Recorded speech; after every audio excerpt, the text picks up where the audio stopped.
आज Doubtnut app download करें। Doubtnut पर अपने सभी गणित, रसायन विज्ञान, भौतिक विज्ञान और जीव विज्ञान के डाउट्स का करो सफाया। बस प्रश्न की फोटो खींचो, एक ही प्रश्न को क्रॉप करो और तुरंत वीडियो सोल्यूशन पाओ। अभी डाउनलोड करें। हेलो।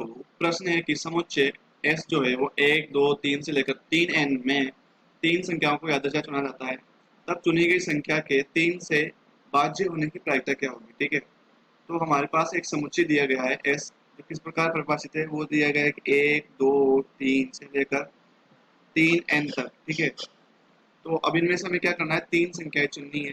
ठीक है, तो अब देखो इनमें से तीन संख्याएं चुनने के कुल परिणाम कितने जाएंगे, यानी यहाँ पर S समुच्चय में से मेरे को तीन संख्याएं चुननी है, तो कुल परिणाम कितने हो जाएंगे, तीन संख्याएं चुनने के कुल परिणाम कितने हो जाएंगे, तीन संख्याएं चुनने के कुल परिणाम मेरे पास कितने हो जाएंगे, तो कुल परिणाम होंगे 3n संख्याएं टोटल।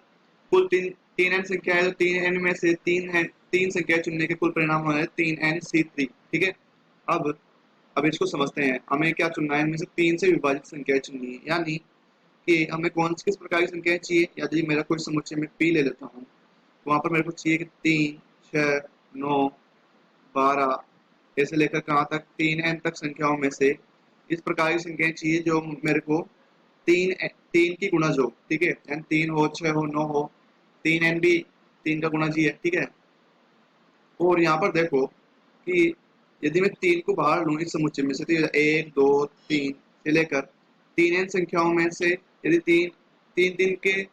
तीन से भाजित संख्याओं के अलग कर दूं, तो कितनी संख्याएं होंगी, n संख्याएं जो है 3n में से कुल n संख्याएं n से विभाजित होंगी। ठीक है, यानी अब इनमें से मैं कोई भी तीन संख्या ले लेता हूँ, तो क्या होंगी, 3 से विभाजित होंगी, यानी 3 गुणा nc3।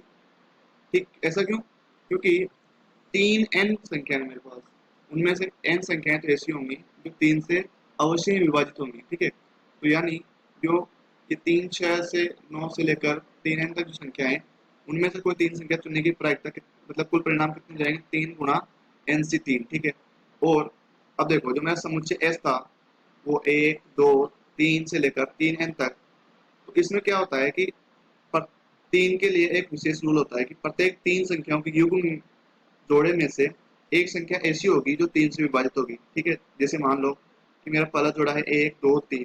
ठीक है, यहाँ पर तीन ऐसी संख्या है जो 3 से विभाजित है।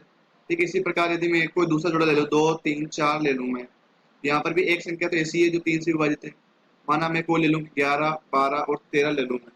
ठीक है, तो यहाँ पर 12 क्या है, 3 से विभाजित है, यानी अब 3n संख्याएं हैं तो कुल कितने जोड़े बनेंगे, n जोड़े बनेंगे हमारे पास तीन तीन संख्याओं के। ठीक है, तो यानी इसमें भी एक है, इसमें भी एक है, और इसमें भी एक एक तो मेरे को मिलेगा ही मिलेगा। ठीक है, यानी तो कुल परिणाम कितने हो जाएंगे, यहाँ से टोटल हो जाएंगे n की घात 3 परिणाम हो जाएंगे हमारे पास। ठीक है, यानी 3n में से n की घात 3 जो है, इन जोड़ों में कम से कम एक तो 3 का गुणज होगा ही सही। ठीक है, तो हमारे पास कुल परिणाम, संभव परिणाम कितने हो गए, कुल संभव परिणाम कितने हो जाएंगे हमारे पास, कुल संभव परिणाम हो जाएंगे हमारे पास 3 गुणा nc3 प्लस n की घात 3। यानी अब प्रायिकता यदि मैं निकालूं तो प्रायिकता कितनी हो जाएगी, संभव परिणाम बटे कुल परिणाम 3 गुणा nc3 प्लस n की घात 3 बटे में 3nc3। ठीक है, तो ये कौन से विकल्प में दिया गया हमारे पास, ये दिया गया हमारे विकल्प नंबर ए में, ये सही हो जाएगा। धन्यवाद। कक्षा 6 से 12वीं से लेकर नीट, IIT, JEE वो एडवांस के लेवल तक 1 करोड़ से ज्यादा छात्रों का भरोसा। आज ही डाउनलोड करें डाउटनेट ऐप या व्हाट्सएप करें अपने सारे डाउट्स 8400 400 400 पर।